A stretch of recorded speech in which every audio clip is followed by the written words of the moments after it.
Bismillahirrahmanirrahim. Assalamualaikum warahmatullahi wabarakatuh. Innal hamdalillah nahmaduhu wa nasta'inuhu wa nastaghfiruh wa na'udzu billahi min shururi anfusina wa min sayyiati a'malina. Man yahdihillahu fala mudilla lahu wa may yudlil fala hadiya lahu. Asyhadu an la ilaha illallah wahdahu la syarika lahu wa asyhadu anna Muhammadan 'abduhu wa rasuluhu sallallahu alaihi wasallam la nabiyya ba'dahu. Allahumma salli ala nabiyyina Muhammad wa ala ali Muhammad. Allahumma inna nas'aluka ilman nafi'a wa rizqan tayyiba wa amalan mutaqabbala. Ya Allah, kami memohon kepadamu ilmu yang bermanfaat, rezeki yang halal dan amalan yang diterima. Allahumma inna na'udzubika min ilmin la yanfa' wa qalbin la yakhsha' wa du'ain la yustajabu lah. Ya Allah, aku memohon perlindungan kepadamu dari ilmu yang tidak bermanfaat, dari hati yang tidak tunduk, dan dari doa yang tidak diijabah. Amin ya rabbal alamin.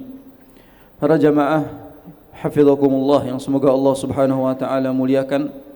Tiada kata yang pantas terucap dari lisan kita melainkan kita wajib senantiasa bersyukur kepada Allah Subhanahu wa taala atas segala limpahan kenikmatannya kepada kita para pendosa ini, atas segala limpahan kebaikannya kepada kita yang kadang lupa kepada Allah Subhanahu wa taala. Tapi Allah Subhanahu wa taala tidak pernah melupakan kita. Allah Subhanahu wa taala tidak pernah berhenti memberikan karunia-Nya kepada kita. Walaupun dalam waktu yang sama kita selalu melupakan Allah. Walaupun di waktu yang sama kita masih juga melakukan kemaksiatan kepadanya. Semoga kenikmatan ini menyadarkan kita bahwa Allah itu masih sangat menanti taubat kita. Semoga kenikmatan ini menyadarkan kita bahwa Allah Subhanahu wa taala menginginkan kita menjadi hamba-hambanya yang kembali dan bertakwa. Semoga Allah jadikan kita hamba-hamba yang pandai bersyukur. Amin ya rabbal alamin. Salat dan salam terlimpah curahkan kepada Nabi kita yang mulia, Nabi Muhammad sallallahu alaihi wasallam, yang semoga kita semua bisa istiqamah untuk bisa menjalankan sunnah beliau, dan kita semua bisa selalu mempelajari sunnah beliau, mengamalkannya, berpegang teguh di atasnya sampai kita berpulang dan diperjumpakan dengan beliau kelak di surganya Allah. Amin ya rabbal alamin. Para jamaah barakallahu fikum, alhamdulillah hari ini kita dipertemukan kembali oleh Allah. Allah masih izinkan kita berkumpul, dan tidaklah Allah Subhanahu wa taala mengumpulkan kita kecuali Allah menginginkan kebaikan untuk kita. Kita tahu bahwasanya Nabi sallallahu alaihi wasallam telah mengabarkan kepada kita, man yuridillahu bihi khairan yufaqihu fid din. Barang siapa yang Allah Subhanahu wa taala inginkan kebaikan untuknya, maka Allah akan faqihkan dia dalam ilmu agama. Dan di antara cara Allah memfaqihkan kita di atas ilmu agama adalah Allah mudahkan kaki kita melangkah memenuhi panggilannya. Allah mudahkan kaki kita melangkah untuk menuntut ilmunya. Oleh karena duduknya kita di majelis ilmu adalah cara Allah ingin memberikan kebaikan kepada kita. Maka tugas kita setelah dipilih oleh Allah Subhanahu wa taala adalah bersyukur dan memaksimalkan waktu yang telah Allah Subhanahu wa taala berikan itu kepada kita. Para jemaah, kita semua sadar bahwa urusan hidup kita pasti akan berantakan kalau bukan Allah yang menatanya. Urusan hidup kita pasti hancur kalau bukan Allah yang menjaganya. Urusan hidup kita pasti berantakan kalau bukan Allah yang membimbing kita untuk menjalankannya. Oleh karenanya kita perlu tahu bahwa dalam setiap langkah hidup kita, dalam setiap detak dan detik hidup kita, tidak lepas dari tarbiyah Allah, dari kasih sayang Allah Subhanahu wa taala. Dan Allah Subhanahu wa taala sangat sayang kepada kita, sehingga Allah selalu membersamai kita, menjaga kita, bahkan di setiap ujiannya sekalipun itu masih bagian dari bahasa cinta Allah Subhanahu wa taala kepada kita. Kita dijaga oleh Allah Subhanahu wa taala. Allah masih selalu memberikan kita solusi pada setiap masalah-masalah kita. Allah Subhanahu wa taala masih selalu menjaga iman di dalam hati kita. Ini adalah bentuk Allah selalu menata hidup kita. Dan di antara cara Allah menata hidup seorang hamba adalah Allah menata hatinya. Allah menata hatinya. Karena baiknya hidup seorang hamba itu terlihat dari bagaimana kualitas hatinya. Dan ketika Allah Subhanahu wa taala masih memberikan keimanan itu kepada kita, itu berarti Allah masih mengizinkan hati kita tertata dengan keimanan kepadanya. Bukankah kita tahu Nabi kita sallallahu alaihi wasallam bersabda, Ala wa inna fil jasadi mudghah, idza salahat salahal jasadu kulluh, wa idza fasadat fasadal jasadu kulluh. Ketahuilah di dalam jasad kita itu ada segumpal daging, yang kalau segumpal daging tersebut baik, maka seluruh anggota tubuh lainnya baik. Dan kalau segumpal daging tersebut buruk, maka buruklah seluruh anggota tubuh lainnya. Ala wahiyal qalb, ketahuilah segumpal daging itu bernama hati. Jadi ketika kita ingin menata diri kita, maka hal pertama yang harus kita lakukan adalah menata hati kita. Hati kita yang tertata rapi, itu akan membuat anggota tubuh kita juga tertata dalam bersikap. Hati yang tertata akan membuat tutur kata menjadi tertata juga. Tutur kata seseorang itu teratur karena hatinya juga teratur. Perbuatan seseorang akan tertata di atas kemanfaatan dan ketaatan ketika hatinya juga tertata dengan keimanan. Oleh karenanya hari ini yang akan kita bahas adalah bagaimana seni menata hati kita. Dan hati adalah perkara yang gaib. Hati adalah perkara yang tidak bisa kita kendalikan, teman-teman sekalian. Kita tidak pernah tahu bagaimana caranya mengendalikan hati, sampai para salaf juga mengatakan apa? Di antaranya Sufyan Ats-Tsauri rahimahullahu taala, beliau mengatakan, "Ma'alijtu syai'an ashaddu 'alayya min niyyati fa innaha tataqallabu 'alayya." Sungguh aku tidak menemukan yang lebih sulit aku obati kecuali niatku sendiri dalam hati. Sesungguhnya hatiku ini selalu berputar-putar, berbolak-balik. Maka tidak ada yang paling susah untuk aku obati, aku atur kecuali hatiku sendiri. Lihat bagaimana hakikat kesolehan seseorang itu merasa sulit menata hatinya. Tidak sama dengan kita yang justru sebaliknya, berasa paling suci, berasa paling tertata hatinya sehingga pede saja. Tidak takut hati kita berpaling, tidak takut hati kita berbolak-balik, sehingga kita selalu merasa aman. Kita tidak pernah merasa khawatir terhadap hati kita, dan kita selalu merasa pede. Allah Subhanahu wa taala menegur kita. Allah berfirman dalam Al-Qur'an, "Alam tara ilal ladzina yuzakkuna anfusahum balillahu yuzakki man yasha." Kata Allah Subhanahu wa taala, tidakkah kamu itu melihat orang yang merasa suci, orang yang merasa pede dengan kualitas hatinya, orang yang merasa aman dengan segitu-gitunya kualitas hati dia. Balillahu yuzakki man yasha. Akan tetapi Allah lah yang membersihkan, yang menata hati siapapun yang Allah kehendaki. Jadi tidak ada yang mampu menjamin hati kecuali Allah, sang penjaga hati kita. Oleh karena kita jangan pernah merasa pede terhadap kualitas hati kita yang hari ini zahirnya duduk di majelis ilmu, namun kualitas hatinya tidak sama. Tidak ada yang menjamin kita duduk di majelis ilmu hatinya juga berada di sini. Tidak ada yang menjamin kita duduk di tempat baik hatinya juga baik. Nggak ada yang menjamin kita melakukan sholat berjamaah hatinya juga lurus. Nggak ada. Kita semua khawatir ternyata hati kita tidak sejalan dengan raga kita. Kita semua khawatir kalau hati kita ternyata berantakan, tidak bisa tertata. Itu yang harus kita hati-hati. Makanya Allah menegur kita dalam surat An-Najm, "Fala tuzakku anfusakum huwa a'lamu biman ittaqa." Janganlah kalian merasa sok suci. Janganlah kalian merasa sok soleh. Jangan merasa hati kalian aman, bersih. Allah lah yang mengetahui siapa di antara kalian yang paling bertakwa. Jadi Allah yang paling tahu siapa di antara kita yang sebenarnya hatinya itu tulus dalam melaksanakan ibadah kepadanya. Secara zahir kita pakai peci, merasa lebih baik daripada yang tidak pakai peci. Secara zahir kita berhijab, merasa baik dari orang yang tidak berhijab. Secara zahir kita berjilbab panjang, merasa lebih baik daripada orang yang berjilbab pendek. Itu secara zahir. Tapi ketahuilah dalam masalah hati tidak ada yang tahu kecuali sang penjaga hati, yaitu Allah Jalla Jalaluh. Dan dia muqallibal qulub. Allah itu adalah yang maha membolak-balikan hati. Oleh karena jangan pede dengan zahir kita, karena Allah Subhanahu wa taala tidak menilai seorang hamba dengan zahirnya. Allah menilai hamba dengan hatinya. Apa kata Nabi sallallahu alaihi wasallam dalam hadis riwayat Muslim? "Innallaha la yanzuru ila suwarikum wa amwalikum." Sesungguhnya Allah itu tidak melihat rupa kalian, cover kalian, zahir kalian. Allah juga tidak melihat kalian dari harta kalian, walakin yanzuru ila qulubikum wa a'malikum. Akan tetapi Allah Subhanahu wa taala menilai kalian, melihat kalian dari kualitas hati kalian dan kualitas amal kalian.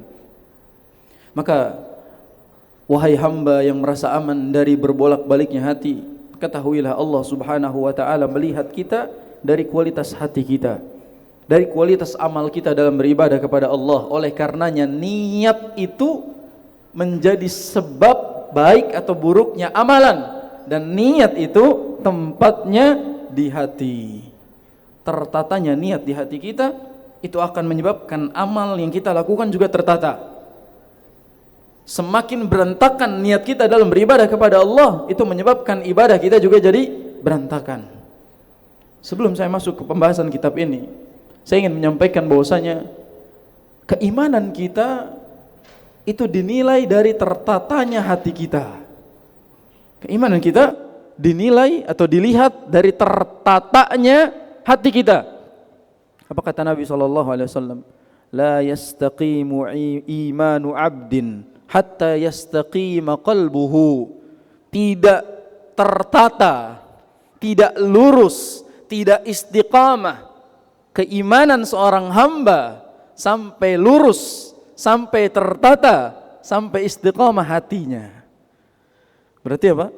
Sesungguhnya iman kita itu tidak bisa dikatakan tertata rapih, istiqamah, lurus, kecuali dengan tertatanya hati kita. Wala yastaqimu qalbuhu hatta yastaqima lisanuhu. Kata Nabi SAW, dan tidak akan mungkin hati itu tertata kecuali dengan tertatanya tutur kata kita, yaitu lisan kita. Berarti seseorang itu dilihat dari lisan yang keluar dari hasil hatinya, yang hati tersebut adalah hasil dari baiknya keimanan dia. Lihat alurnya. Baiknya iman menghasilkan baiknya hati, dan baiknya hati menghasilkan baiknya ucapan, dan baiknya kehidupan kita tergantung pada ini semua. Maka ini semua saling berkaitan, saling berintegrasi. Bagaimana Allah Subhanahu wa taala satukan kita dalam satu kesatuan, mulai dari iman yang lurus sampai dengan hidup yang mulus. Begitu cara Allah Subhanahu wa taala menjaga kita. Kita hari ini akan masuk pada pembahasan seni menata hati yang disebutkan oleh Syekh Abdul Razak bin Abdul Muhsin Al-Badr hafizahullahu taala, yaitu yang merupakan kaidah yang kelima. Beliau menyebutnya dengan at-tazkiyah takhliyatun wa tahliyah. Seni menata hati rumusnya dua. Seni menata hati rumusnya dua. Takhliyah dan tahliyah. Pakai kha, takhliyah dan tahliyah pakai ha, tahliyah. Apa itu takhliyah? Apa itu tahliyah? Takhliyah adalah mengosongkan hati dari kotoran-kotoran. Itu takhliyah. Adapun tahliyah adalah menghiasnya dengan kebaikan. Jadi seni menata hati rumusnya dua. Mengosongkannya dari segala kotoran-kotoran dan menghiasinya dengan amalan-amalan. Kita tahu ya, kalau kita mau renov, kita misalnya mau dekor interior rumah dan kita mau renov rumah kita tidak mungkin bisa merenovnya, tidak mungkin bisa menghias interiornya kecuali kita keluarkan dulu isi barang-barangnya. Kita keluarkan dulu barang-barangnya, baru kita hias, baru kita rapihkan, baru kita cat, baru kita rapikan semuanya. Setelah apa? Barang-barangnya dikeluarkan. Kalau barang-barangnya masih ada di situ, susah bagi kita untuk menghiasnya. Bahkan mustahil bagi kita untuk merapikannya kalau barang-barang tersebut menghalangi kita. Begitulah dengan hati. Susah bagi kita menghiasi hati dengan ilmu. Kalau misalnya kita masih di hati kita itu masih banyak belukar-belukar dosa. Makanya kata para ulama, musuhnya penuntut ilmu adalah dua dalam hatinya. Musuhnya penuntut ilmu adalah dua dalam hatinya, yaitu syubhat dan syahwat. Syubhat dan syahwat. Jadi seorang tidak akan mendapatkan ilmu kalau di dalam hatinya masih ada belukar syubhat yang membuat dia ragu, dan belukar syahwat yang membuat dia tidak ingin mempelajari ilmu. Karena syahwat membuat dia ingin menjauh dari ilmu. Inilah di antara kenapa cara menata hati itu adalah mengosongkannya dulu baru kita mengisinya. Al-Imam Ibnul Qayyim rahimahullahu taala dalam kitabnya Udatus Sabirin wa Zakhiratus Syakirin, beliau menyebutkan bahwa di antara sebab kita menjauhi dosa adalah ini, yaitu takhliyah dan tahliyah. Kita mengosongkan diri kita dari dosa-dosa tersebut, baru kita hiasi hati kita dengan amalan ibadah, baru masuk ibadahnya. Makanya kenapa sih kita ngaji bertahun-tahun nggak masuk gitu, nggak berefek-efek sama diri kita? Boleh jadi selama kita belajar, memang nggak masuk ke dalam hati kita yang penuh ini. Hati kita terlalu penuh. Kita kalau punya handphone jamaah, kalau kita ingin foto, tiba-tiba muncul notif, memori Anda penuh. Lalu apa yang kita lakukan? Hapus dulu. Apa yang kita hapus? Foto-foto yang tidak penting, foto-foto kita yang jelek, foto-foto yang sudahlah, kita hapus saja. Oke, kita hapus foto-foto tersebut, baru kita punya space, baru kita punya ruang untuk memoto lagi sesuatu yang baru. Begitu juga hati. Baru kita bisa memotret sesuatu yang baru untuk masuk ke dalam hati kita, kalau hati kita juga punya space, punya ruang. Kalau hati kita penuh, apalagi penuh dengan hal-hal yang kontradiktif dengan potret yang kita ambil, dengan sesuatu yang kita ambil, maka nggak akan masuk. Bukankah kita tahu Allah Subhanahu wa taala berfirman dalam Al-Qur'anul Karim surat Al-Ahzab ayat 4.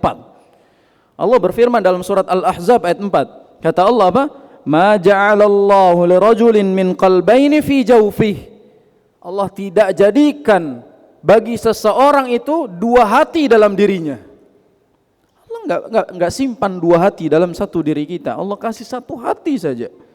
Sehingga kata Imam Al-Qurtubi rahimahullahu taala dalam tafsirnya ketika menjelaskan ayat ini, beliau menyebutkan apa? La yajtami'u fil qalbil kufr wal iman. Tidak mungkin berkumpul dalam hati kita ini kekufuran dan keimanan, enggak mungkin. Kalau ada kufur, iman enggak masuk. Kalau ada keimanan, kufur juga ketangkis, enggak akan masuk. Wal huda wad dhalal, dan tidak akan berkumpul hidayah dengan kesesatan di hati seseorang. Kalau hatinya sedang sesat, hidayah enggak akan masuk, mental. Kalau hatinya sedang sibuk dengan musik, maka Al-Quran akan mental dari hatinya. Kalau hatinya sedang sibuk dengan hal-hal duniawi, maka perkara-perkara ukhrawi akan mental dari hatinya. Karena kontradiktif, nggak mungkin ada di satu hati. Kita hanya bisa memilih kecondongan kita. Sampai kata beliau apa? Sampai kata Al-Imam Ibnul Qayyim dalam kitab Rawdatul Muhibbin wa Nuzhatul Mushtaqin, ya. Kitabnya yang berjudul Taman Orang-orang yang Jatuh Cinta dan Memendam Rindu. Ini kitab yang luar biasa, ini kitab Ibnul Qayyim. Judulnya apa? Rawdatul Muhibbin wa Nuzhatul Mushtaqin. Taman orang-orang yang jatuh cinta dan memendam rindu. Lewat ini novel-novel jatuh cinta sama Ibnul Qayyim ini. Beliau menulis kitab dan beliau menyebutkan dalam kitab tersebut apa? Idza mala biha ila jihatin, kata beliau apa? Innal qalba laisa lahu illa wijhatun wahidah. Ketahuilah bahwasanya hati itu hanya condong pada satu sisi. Enggak mungkin pada dua hal. Idza mala biha ila jihatin lam yamil ila ghairiha. Kalau sudah condong ke salah satunya, tidak mungkin condong ke sisi yang lain. Enggak mungkin. Kalau kita sedang condong dengan ketaatan, pasti kita akan jauh dari kemaksiatan. Dan kalau sedang condong dengan kemaksiatan, pasti kita akan jauh dari ketaatan kepada Allah Subhanahu wa taala. Walaysa lil 'abdi qalbani yuti'u Allah wa yattabi'u amrahu wa yatawakkal 'alaihi bi ahadihima wal akhar li ghairihi. Enggak mungkin seorang hamba bisa taat kepada Allah dalam waktu yang sama juga dia malah melakukan dosa kepada Allah. Enggak mungkin. Karena dia akan memilih salah satunya. Dia akan condong kepada salah satunya. Kalau satu difokuskan, satu mental, itu bahasa gampangnya. Jadi dalam menata hati perlu kita kosongkan dulu dari perkara-perkara yang tidak berfaedah. Yang tadi kita sebut dengan apa? Apa namanya kosongkan itu? At-takhliyah. Setelah kosong, setelah siap untuk diisi, baru kita sebut dengan kaidah kedua, yaitu at-tahliyah, yaitu menghiasnya. Ya. Syekh Abdul Razak bin Abdul Muhsin dalam kitabnya Bawa'ith Al-Khalas Minadz Dzunub, dalam tulisan yang berjudul Kiat-kiat Menjauhi Dosa, beliau menyebutkan apa? Ketahuilah bahwasanya syarat tumbuhnya sesuatu di satu lahan itu caranya adalah dengan mengosongkan lahan tersebut, dibersihkan dulu dari belukar-belukar, dari semak belukar yang merusak, baru bisa ditanami oleh tanaman-tanaman. Setelah itu baru bisa tumbuh tanaman tersebut. Seandainya kita mau nanam, ternyata tanahnya masih ada isi tanaman, apalagi ada belukar-belukar yang merusak, maka nggak akan tumbuh tanaman kita di situ. Sama seperti ilmu kita nggak akan masuk. Kenapa? Karena hati kita penuh dengan dosa, sehingga nggak masuk dalam hati kita, mental terus. Karena memang hati kita penuh dengan belukar tersebut. Kosongkan dulu, istighfar kepada Allah Subhanahu Wa Taala, baru akan masuk secara perlahan. Maka salahlah orang tidak skincarean, hobi make upan, berangan-angan ingin glowing, kan gitu. Dalam masalah glowing pun ada tata caranya, kan gitu. Tidak mungkin ada orang yang, mohon maaf misalnya, kulitnya pengen cerah, ya, tadinya kulitnya kusam begitu, dan dia tidak mau pakai sabun muka misalnya, tidak mau perawatan kulit, tiba-tiba pengen langsung pakai foundation, tiba-tiba pengen langsung pakai bedak, kan jatuhnya jadi zebra, kan gitu ya, abu-abu begitu. Oleh karenanya salah tata caranya. Dia harusnya bersihkan dulu apa? Kulitnya, dia rawat dulu kulitnya, lalu setelah itu baru dia fokus pada make upnya, kan gitu. Dan kita kadang-kadang hanya fokus perkara-perkara zahir yang instan. Ibaratnya gini, orang zaman sekarang pengen soleh dengan ngaji lewat YouTube Short. Itu bahasa gampang itu. Kita itu pengen soleh lewat kajian yang kita tonton di YouTube Short, yang munculnya paling 5 detik itu. Mukaddimah Ustadz belum, udah di-scroll lagi. Begitu juga di Reel. Dan memang kenyataannya anak-anak zaman sekarang, generasi-generasi zaman sekarang tidak mau melewati tahapan yang panjang untuk meraih sesuatu. Tidak mau dia kosongkan dulu, dia bersihkan dulu, lalu dia tanam secara perlahan, sabar, baru pada akhirnya tumbuh, tuh nggak mau. Pengennya cepet, ditaruh tumbuh gitu pengennya. Nggak pengen ada prosesnya. Ini masalah. Kata penulis apa?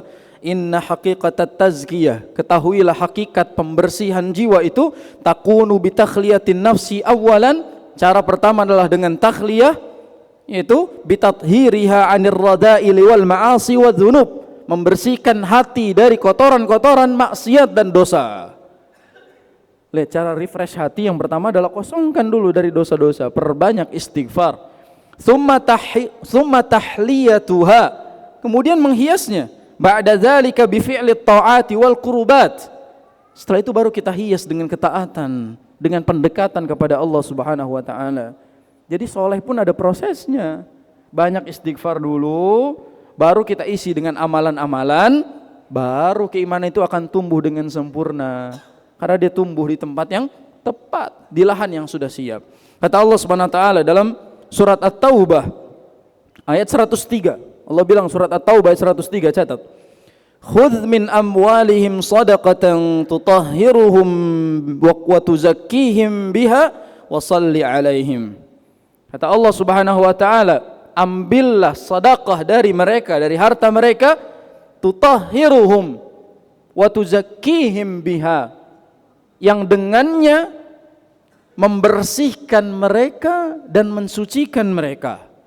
Kata para ulama, tutahhir artinya takhliyah, tuzakkihim artinya apa? Tahliyah. Sehingga di sini maknanya tutahhiruhum fihi isyaratun ila maqami takhliyah 'anis sayyiati bi tathhirihim minadz dzunub. Jadi dibersihkan dari dosa-dosa. Wa qauluhu ta'ala wa tuzakkihim fihi isyaratun ila maqami tahliyah bil fadaili wal hasanat. Setelah bersih baru dihias dengan ketaatan amal-amal saleh. Wa taqdimut tathhiri ala tazkiyati min babi taqdimit takhliyah ala tahliyah. Mengedepankan takhliyah daripada tahliyah, itu seni menata hati yang benar. Jadi orang yang salah justru mengedepankan menghias sebelum membersihkan.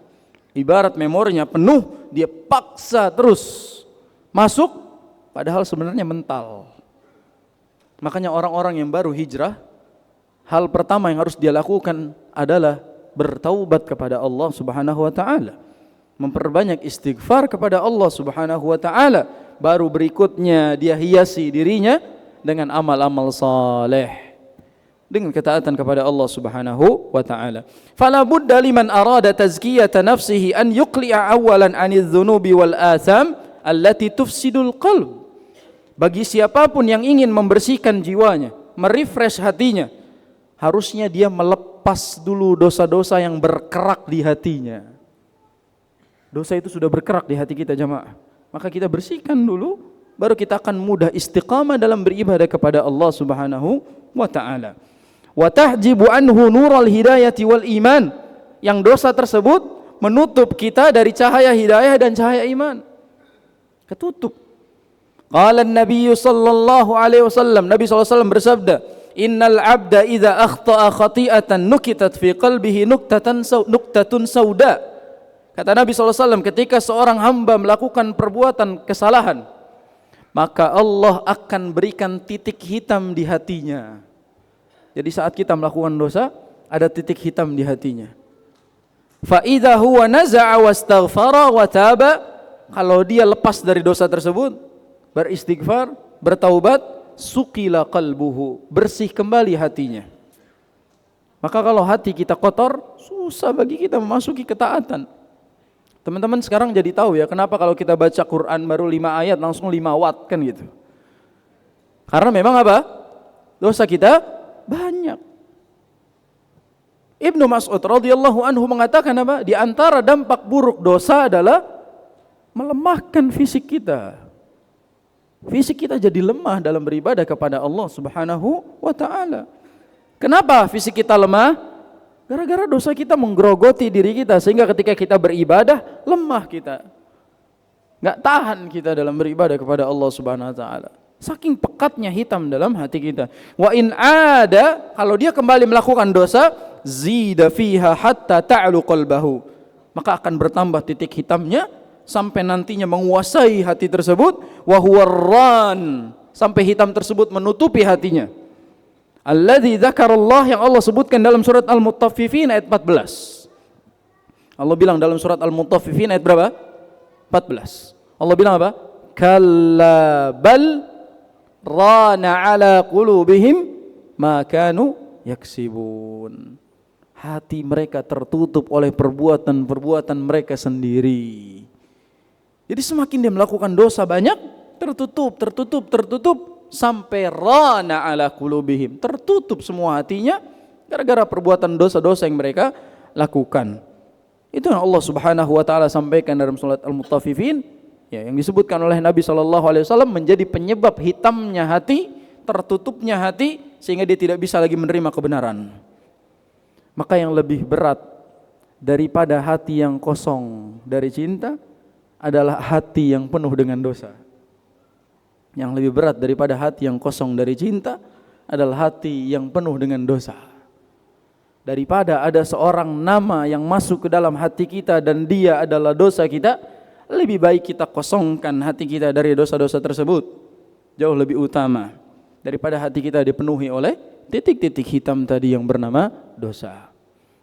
Makanya kita tidak sadar kadang-kadang ada orang yang kita simpan namanya di dalam hati kita, padahal nama tersebut haram bagi kita dan itu dosa bagi kita yang mempengaruhi kualitas ibadah kita, karena itu dosa. Itu dosa kita. Boleh jadi salah satu dosa kita adalah cinta kita yang salah. Boleh jadi di antara sebab hati kita mengeras adalah salah menempatkan cinta di dalamnya. Maka dalam hal ini berhati-hatilah terhadap hitamnya hati. Kata penulis apa? Tsumma alaihi an yujahida nafsahu ala istiktsari minas salihati allati tazku biha nafsu. Kalau udah banyak, udah kosong, baru dia sibuk tuh tanam pelan-pelan, kan gitu. Kalau lahannya udah kosong, silakan mau ditanam apapun silakan. Mau ditanam padi silakan. Mau ditanam pohon jagung silakan. Mau ditanam buah silakan. Kalau lahannya udah kosong, mau ditanam apapun silakan. Permasalahannya kalau tanah ini belum kosong, bahkan masih banyak jerami, masih banyak rumput-rumput, ya, liar misalnya, Justru itu akan merusak tanaman-tanaman yang nanti kita akan tanam di situ. Oleh karenanya rumus ini penting dalam menata hati kita. Allah berfirman apa? Dalam surat Al-Ankabut ayat 69. Walladzina jahadu fina lanahdiyannahum subulana wa innallaha lama'al muhsinin. Dan orang-orang yang berjuang di jalan kami akan berikan kepada mereka petunjuk di atas jalan kami. Sesungguhnya Allah Subhanahu wa taala pasti bersama orang-orang yang berbuat baik. Ayat ini berbunyi apa? Kalau orang sedang berjuang menanam kebaikan dalam dirinya, Allah yang bimbing dia. Kalau orang sedang berjuang menanam sesuatu yang baik dalam hatinya, Allah yang jamin dia dalam proses-prosesnya. Ini ayat ini menjadi dalil bagi kita. Qala Ibnu Taimiyah rahimahullah. Ibnu Taimiyah rahimahullah mengatakan apa? Fattazkiyatu wa in kana asluha an-nama wal barakata waz ziyadatul khair fa innama tahsulu bi izalati syarr. Falihada sarat tazakki yajma'u hadha wa hadha. At-tazkiyah teman-teman, at-tazkiyah itu diambil dari kata yang bermakna bertumbuh. Jadi tazkiyah itu diambil dari asal katanya an-nama, bertumbuh. Makanya zakat disebut zakat karena menumbuhkan harta kita dari jalur tersebut. Makanya Allah berfirman misalnya, qad aflaha man zakkaha wa qad khaba man dassaha. Sungguh telah beruntung orang yang zakkaha. Apa maksudnya? Menumbuhkan jiwanya, membersihkan jiwanya dengan amal saleh. Wa qad khaba man dassaha, dan sungguh telah merugi orang-orang yang mengotori jiwanya. Maka lawan dari tazkiyah adalah tadsiyah. Lawan dari tazkiyah adalah tadsiyah. Mungkin pernah dengar istilah tazkiyatun nafs. Tapi pernah dengar enggak tadsiyatun nafs? Tazkiyatun nafs itu membersihkan jiwa, pembersihan jiwa, penyucian jiwa. Adapun tadsiyah pakai D, tadsiyah itu merusak, mengotori jiwa. Bahkan di antara makna tadsiyah adalah melumurinya dengan kotoran-kotoran. Allah bilang dalam surat Asy-Syams ayat yang antum hafal ini. Fa'al wa nafsi wa ma sawwaha fa'alhamaha fujuraha wa taqwaha qad aflaha man zakkaha wa qad khaba man dassaha. Allah telah ilhamkan bagi jiwa dua sisi baik dan sisi buruk, ya, sisi takwa dan sisi dosa. Kata Allah apa? Telah beruntung orang yang bisa mempertahankan sisi takwanya, dan telah merugi orang yang telah jatuh pada lawannya. Jadi yang tazkiyah itu beruntung, yang tadsiyah itu khaba, merugi. Maka lawan dari tazkiyah adalah tadsiyah. Baik. Kata penulis apa? Wa qala Syekh Sa'di rahimahullah. Syekh Sa'di rahimahullah, Abdurrahman bin Nasir As-Sa'di rahimahullah mengatakan apa? Dalam menafsirkan balillahu yuzakki may yasha. Tadi Allah bilang mengatakan apa? Alam tara ilal ladzina yuzakkuna anfusahum balillahu yuzakki may yasha. Dalam surat An-Nisa ayat 49. Allah bilang dalam surat An-Nisa ayat 49, Allah lah yang bisa mensucikan jiwa siapapun yang dikehendakinya. Allah lah yang bisa mentazkiyah jiwa siapapun yang Allah kehendaki. Allah bersihkan dengan cara bil imani wal amalis salih, diisi dengan iman dan amal saleh. Bit takhalli 'anil akhlaqir radhilah, Allah kosongkan dari akhlak yang buruk. Wat tahalli bis sifatil jamilah, dan Allah hias dengan akhlak yang baik. Saya akan jelaskan pakai bahasa yang mudah dipahami insyaallah taala. Ketahuilah kaidah menata hati itu mengosongkan baru menghias, mentakhliyah baru mentahliyah. Fungsinya maksudnya apa? Jangan sibuk menghias doang, tapi bersihin juga dari semak belukar yang ada dalam hati kita itu. Bersihkan dulu titik-titik hitam yang mengotori hati, baru sibuk untuk menghiasnya. Makanya banyak orang yang salah dalam menata hati karena mereka sibuk menghias, lupa mengosongkan lahan. Jadi cara kita sekarang adalah apa? Kita mulai memuhasabah diri kita, mengosongkan lahan hati kita dari dosa-dosa, baru kita mulai masuk pada apa-apa yang kita ingin tumbuhkan dalam hati kita, berupa ilmu, berupa amal, berupa akhlak. Silahkan. Dan memang di antara step yang salah adalah karena sibuk tadi untuk hal-hal yang memang belum waktunya. Coba sekarang orang kalau kajian, misalnya sebutlah ada kajian prahijrah, pasca hijrah ya. Setelah hijrah, kajian yang paling cocok dipelajari orang yang baru hijrah pelajaran apa? Jamaah antum kalau baru hijrah. Setelah hijrah pelajaran yang paling penting untuk dipelajari pelajaran apa? Tauhid. Tapi apa yang dilakukan? Langsung kajian-kajian bekal nikah.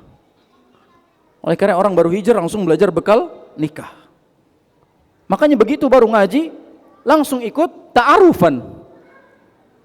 Dia sibuk menghias, namun tidak sibuk mengosongkan diri untuk memahami kembali Rabbnya, Rabbul Alamin, untuk tauhid itu. Dia nggak pikirin itu. Yang dipikirkan adalah menghias dirinya dengan pasangan hidup. Begitu dia mengambil langkah tersebut ternyata salah langkah. Karena masih ada semak belukar dalam hatinya, dia salah langkah, tidak lama hubungannya rusak, malah merusak jalan pernikahannya. Waliyahzubillah. Maka dalam hal ini langkah-langkah kita dalam proses belajar itu penting. Step-step kita dalam proses berubah itu penting. Dan semua orang harus berubah secara bertahap. Harus. Proses yang panjang. Kalau ngaji-ngaji cuma ngaji-ngaji yang tematik-tematik, itu hanya nutrisi tambahan buat kita. Itu booster-booster saja. Tapi kalau mau gizi yang beneran gizi, ada gizinya, ngaji di kajian-kajian kitab. Bahas kitab-kitab, dan kita mengambil faidah dari awal sampai akhir, itu baru daging isinya. Tapi kalau kita sekarang ini hanya booster tambahan bagi kita, ngaji di sisa-sisa lelahnya fisik kita, kan gitu. Maka ini mungkin susah bagi kita. Pas sekali waktunya habis dan juga pembahasannya juga selesai. Intinya adalah menata hati, kita butuh dua rumus ini, dan dengan dua rumus ini tertatalah hidup kita. Wallahu a'lam bishawab. Subhanakallahumma bihamdika asyhadu an la ilaha illa anta astaghfiruka wa atubu ilaik. Kurang lebihnya mohon maaf. Assalamualaikum warahmatullahi wabarakatuh.